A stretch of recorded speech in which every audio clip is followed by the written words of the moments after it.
The meeting that I attended in May was at the United Nations in Geneva under the auspices of the Convention on Conventional Weapons to get try to get the member states on the same working page about what we're talking about, and maybe then preemptively ban it under the CCW. What came out of those meetings was that all member states were pretty much agreeing that they had to have any sort of weapon system has to have what they called effective human control.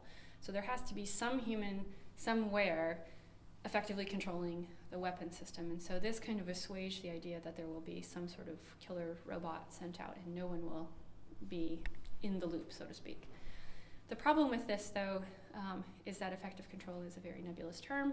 It's great for getting diplomatic agreement, but then again, there might be daylight between what one country thinks and another country thinks and what a technology can do.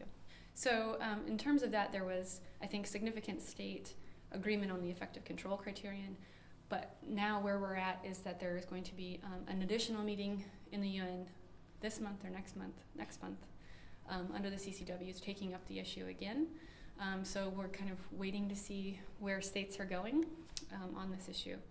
But I do think that significant progress is being made on the international front, kind of bringing awareness to the fact that states are creating and wanting to deploy weapon systems that can target and kill without a human pushing the button, so to speak.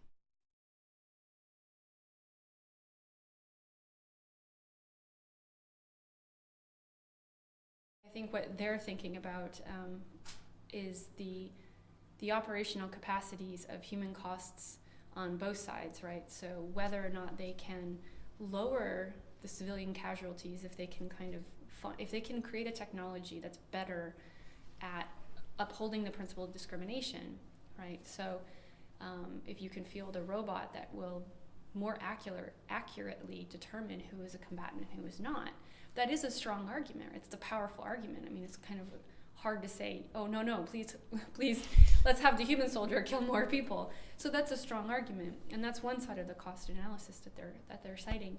The other side is that, then their own soldiers' lives won't be killed if you can field a weapon system like this. So I think that's where they're coming at it from.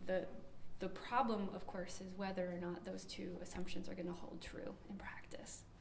So, and I think that's where the international community and the academics are pushing back and saying, no weapon system is ever going to be capable of discrimination in this way or the principle of proportionality under international law.